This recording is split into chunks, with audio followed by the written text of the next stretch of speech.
experience. Throughout the story, as the story unfolds, I'll be pausing at various points and asking you questions. We are also going to allow you to interact with the characters on stage. So you can ask the characters questions and they will give you an answer as honestly as they can with the self-awareness that they have.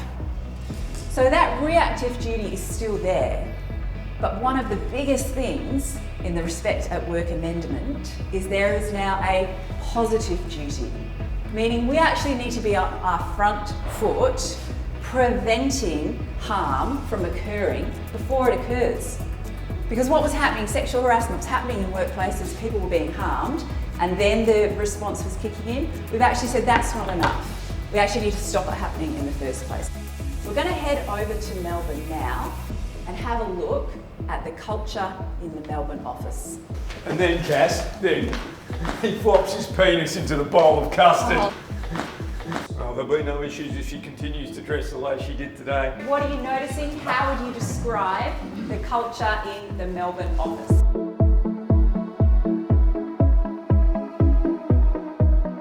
Is it important to you that you get on with your staff and that they like you?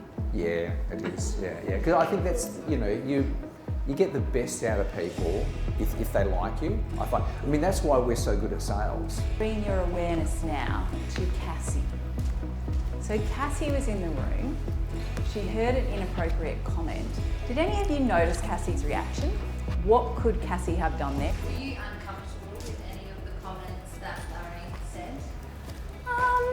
Look, I'm used to it now. I've been here a long time. You grow to adapt, and we're in sales. It's a boys' club. Everyone's very open with what they say, and if you don't fit in, you get kicked out. So I learned that pretty quickly. Sex-based harassment is any unwelcome conduct of a demeaning nature in relation to a person's sex or gender that a reasonable person could find offensive, intimidating, or humiliating.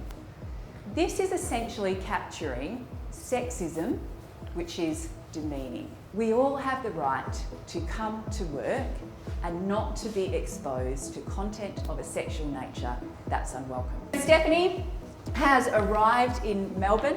She's getting to know the people in the Melbourne office. Let's see how she's going. Stephanie, did Larry fill you in about the data issue that we've got here? I feel doing all right, just not in this lifetime. Larry's going to be in Perth for a week, so I'm just going to get him to just run his eye over things while he's there. Alrighty? Hey, Steph, give me your number. Easier for us to communicate. Maybe we can catch up for a drink one night. You can show me the limited nightlife. It's not my scene. I'll email you, and I've got to go. I noticed you and Roger have been getting pretty friendly. Hey, like, what's going on? I mean, like seriously, if I wasn't married, I would have probably jumped in myself, like. Cassie and Roger want to meet later in the week to review the latest data. 10 a.m. on Friday work for you? Oh, I'm on leave on Friday. Ooh, a long weekend, eh? Getting a bit of rest and relaxation in. Oh, we should go away for a dirty weekend sometime. Not a chance. We're going to have a look at a scene, and this is a scene that we don't often get to see because it often happens behind closed doors. So Stephanie is alone in the bathroom. Let's check in and see how she's going. Look at this outfit. Maybe I do need to button it up higher or get something with a looser fit.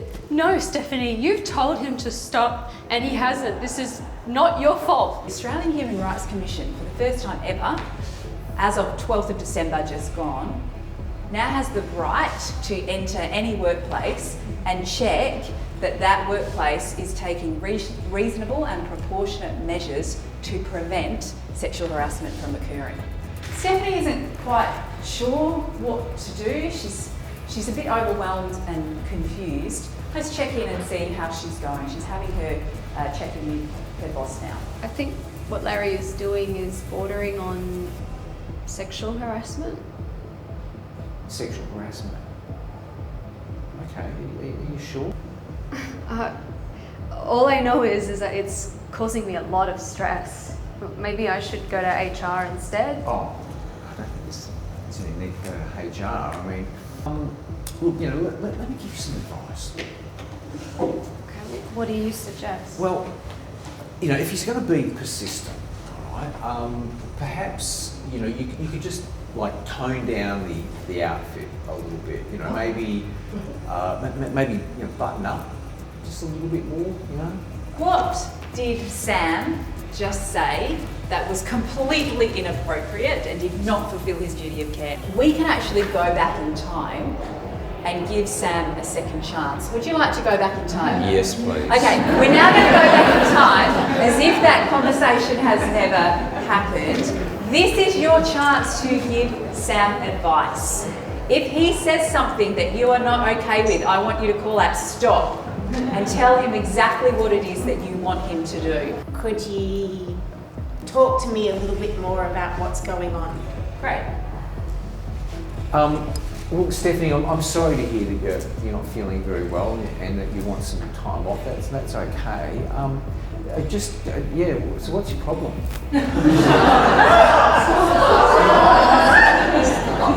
How this might look in your workplace, you can do this as a standalone 2-hour version.